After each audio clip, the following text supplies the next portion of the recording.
Welcome to the third lesson, covering the Feeding Infants in the Child and Adult Care Food Programs Handbook. This lesson will cover chapters 8 through 12.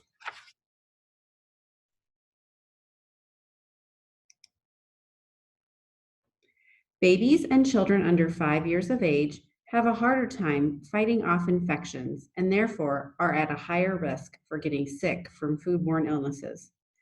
This is why it is important to take extra care when handling babies' food, bottles, and utensils to make sure they are safe. Chapter 8 covers how and when to correctly wash hands, the proper refrigerator and freezer temperatures, and how to reduce lead exposure from food. Page 108 provides examples of when you must properly wash your hands. You should wash your hands when you arrive at the daycare site, after coming in contact with runny noses, drool, vomit, urine, or blood, after taking out the garbage, and after petting animals or giving medicine to a sick child. Don't forget to wash an infant's hands before and after meals and after changing their diaper. Make sure that all cold storage areas within your child care site are maintained at the proper temperature. Refrigerator temperatures must be maintained at 40 degrees Fahrenheit or below, while freezers must be kept at 0 degrees Fahrenheit or below. If you have a dorm-sized refrigerator, be aware that it is harder to keep it at the required safe temperature, and that the freezer in a dorm-sized refrigerator also does not get cold enough to freeze all items for long-term storage.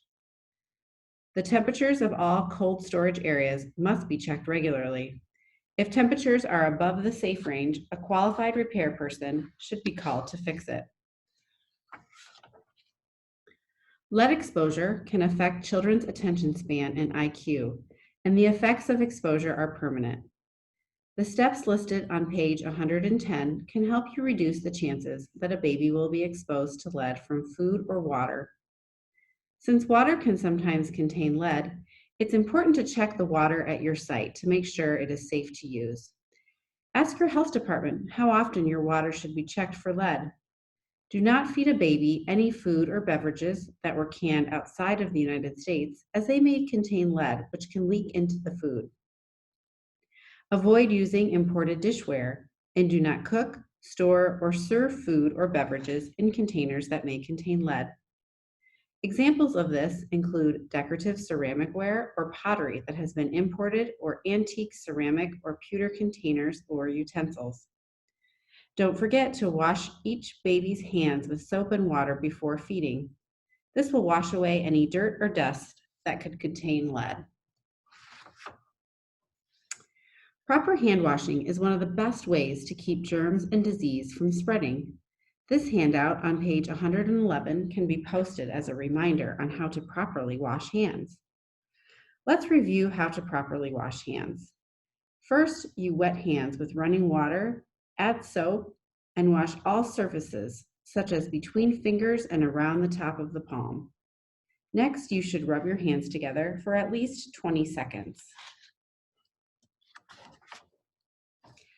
After the 20 seconds, rinse hands under running water and dry them off with a clean paper towel. Turn off the faucet using a clean paper towel. Make sure to wash a baby's hands before and after meals and snacks. You may want to post this handout throughout your site and provide it to parents as a reminder for hand washing at home too.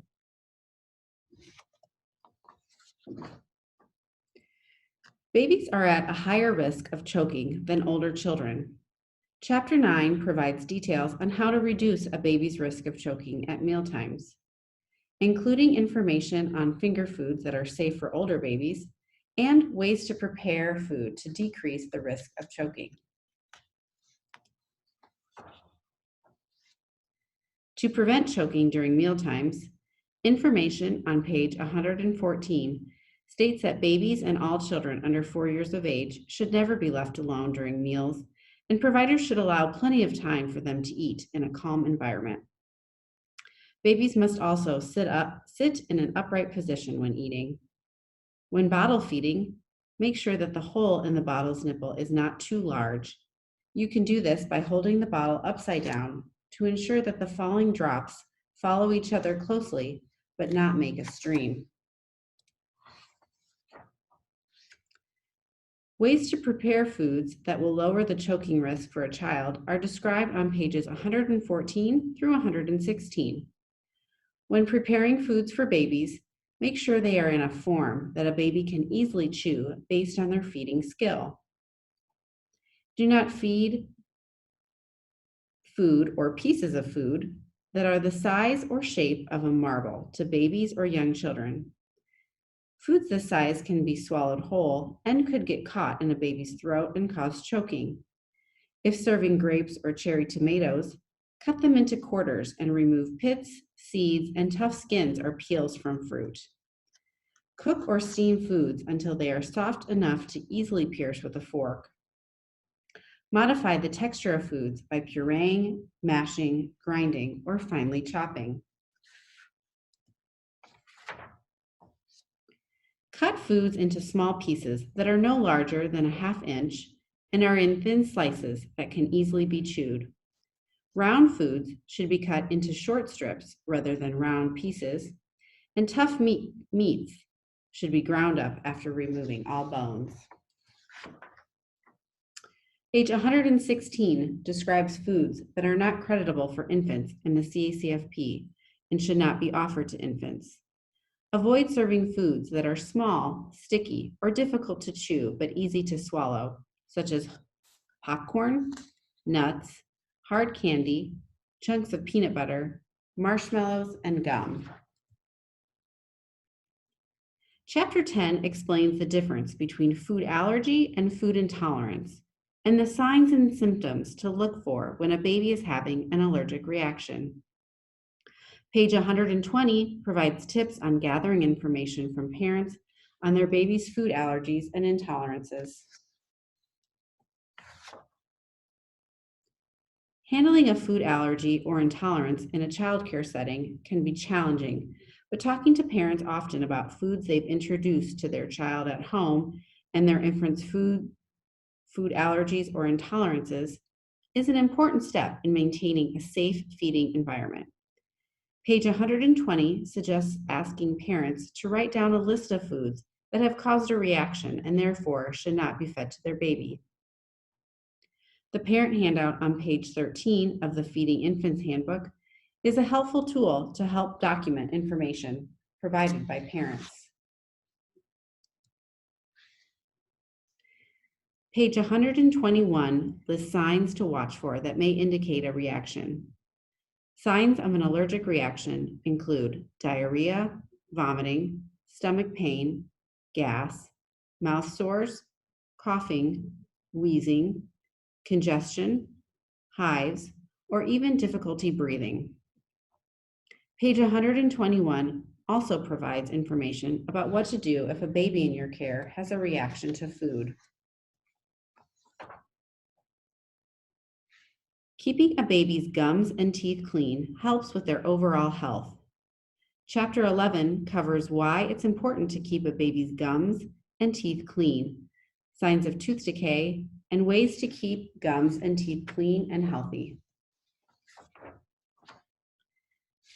Tooth decay is caused when sugary liquid remains on contact with teeth. Bacteria use the sugars to grow and make acids that damage teeth. Page 125 provides many tips on things you can do to prevent tooth decay. For example, never put a baby to bed with a bottle and avoid propping bottles in cribs, swings, or car seats. Only breast milk or formula should go in a bottle. Providers should not dip pacifiers in honey, syrup, or other sugary items, and children should not be allowed to share pacifiers or eating utensils. Page 126 explains how to care for babies' teeth and gums by wiping gums after each feeding with a clean, soft washcloth and gently brushing after meals when teeth appear. Because USDA recognizes the importance of partnering with parents, the Feeding Infant Handbook has provided numerous ways providers can talk to parents about specific topics related to their infants. Chapter 12 provides information on how to build a successful relationship and partnership with parents, discusses communication skills, and provides tips on how to handle common conversations with parents.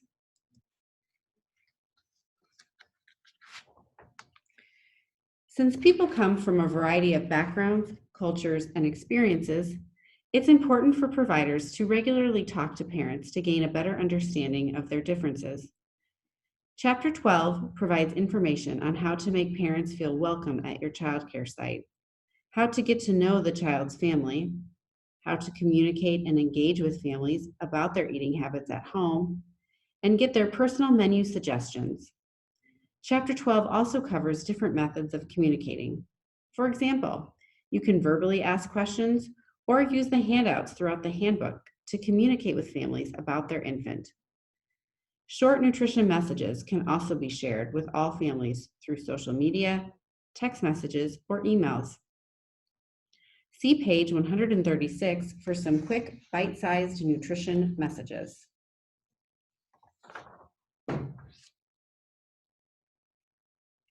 In the back of the Feeding Infants Handbook, you will find Appendixes A through H, which include a sample infant daily activity chart, a sample infant menu, the infant meal pattern, the USDA worksheet for choosing breakfast cereals and yogurts that are lower in added sugars, a list of creditable and non-creditable infant foods, a CACFP Q&A, and a pre- and post-test on feeding infants. The index in the back of the manual will help you locate different topics and is followed by the acknowledgments and a bibliography. This concludes Lesson 3. Thank you for your time and attention. If you have questions, please contact your CACFP consultant at the state agency. Contact information can be found in the front of the CACFP Administrative Manual.